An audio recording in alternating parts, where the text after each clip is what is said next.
এখন যেটা রান্না করব তার নাম কি কখনো শুনেছেন? তার নাম কিন্তু সুজির মোহনভোগ। তোর কথা কেন, চলুন শুরু করা যাক। আচ্ছা বন্ধুরা, আমার রান্নার ভিডিওগুলো কি আপনাদের ভালো লাগে? এই কথাটা জানার জন্য না বড়ই স্বাদ জাগে। এমন মজার রান্নাগুলো শিখতে অবশ্যই কিন্তু কমেন্ট বক্সে যোগাযোগ করবে। ওহ, এখন যেটা রান্না করব তার নাম কি কখনো শুনেছেন? তার নাম কিন্তু সুজির মোহনভোগ। তোর কথা কেন, চলুন শুরু করা যাক। সুজির মোহনভোগ বানানোর জন্য তো প্রথমে আমি সুজিটা ভালোভাবে ভেজে নেব। তো এবার চুলাটা জ্বালিয়ে দেব। তো এবার আমি সুজিটা দিয়ে দেব। তো এবার ভালোভাবে ভেজে নেব। হালকা আছে ভাজবেন বন্ধুরা, না হলে পুড়ে যাবে।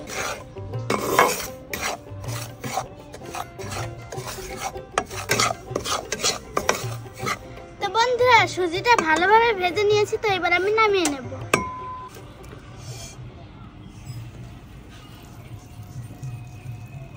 সুজিটা ভেজে নিয়েছি। তো এবার আমি ঘিটা দিয়ে দেব।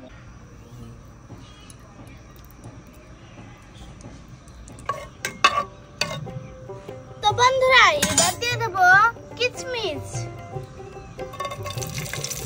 তো এবার দিয়ে দেবো কাজু বাদাম, তেজপাতা, দারচিনি ও এলাচ দিয়ে দেব।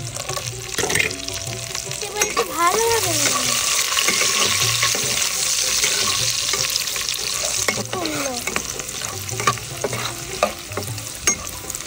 তো বন্ধুরা, ভেজে নিয়েছি কিশমিশ ও কাজু বাদাম ভেজে নিয়েছি। তো এবার আমি নামিয়ে নেব। তো এবার নামিয়ে নেব।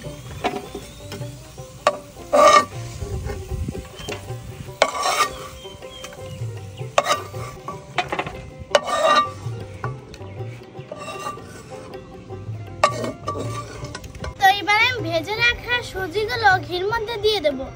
দিয়ে তারপর একটু ভালোভাবে নেড়ে উপকরণগুলো দিয়ে দেব। তারপর একটু ভালোভাবে নেড়ে নেব। দেখবেন বন্ধুরা, নিচে যেন না পড়ে যায়, সবসময় নাড়তেই থাকবে।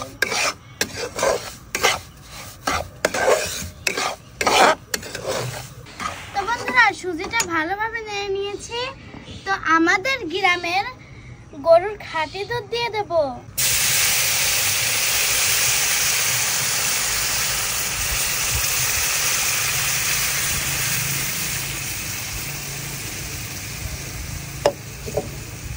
তো বন্ধুরা, এবার একটু ভালোভাবে নেড়ে নেব।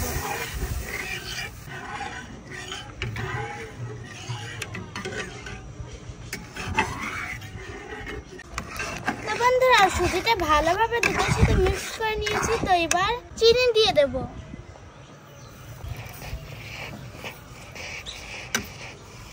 এবার সুন্দর মতো নেড়ে নেব।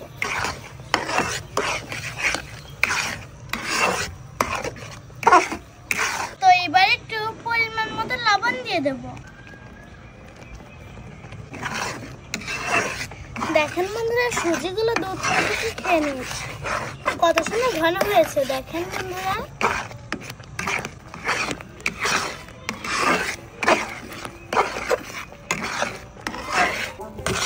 তো বন্ধুরা, এই যে দেখুন সুজিটা আমি ভালোভাবে নেড়ে নিয়েছি। তো এবার আমি ভেজে রাখা উপকরণগুলো দিয়ে দেব, যা আমি কিছুক্ষণ আগেই ভেজে রেখে দিয়েছিলাম। তো এবার একটু ভালোভাবে নেড়ে নেব।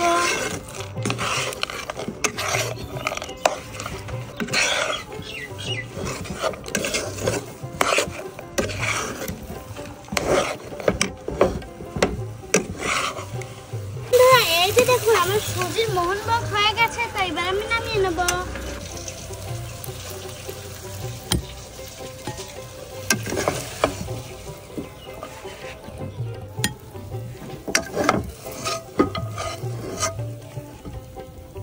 তো বন্ধুরা, এই যে দেখুন আমার সুজির মোহনভোগ। তো কেমন লাগলো অবশ্যই কিন্তু কমেন্ট করে জানাবেন। আপনারা কিন্তু এটা কিন্তু লুচি দিয়েও খেতে পারেন বা রুটি দিয়েও খেতে পারেন। দারুণ একটি রেসিপি, আপনারা কিন্তু অবশ্যই বাসায় ট্রাই করবেন। তো বন্ধুরা, আজকের মতো এই বিদায় নিচ্ছি। পরবর্তী কোনো নতুন রেসিপি নিয়ে দেখা হবে। সে পর্যন্ত সবাই ভালো থাকুন, সুস্থ থাকুন। আল্লাহ হাফেজ। টাটা বন্ধুরা।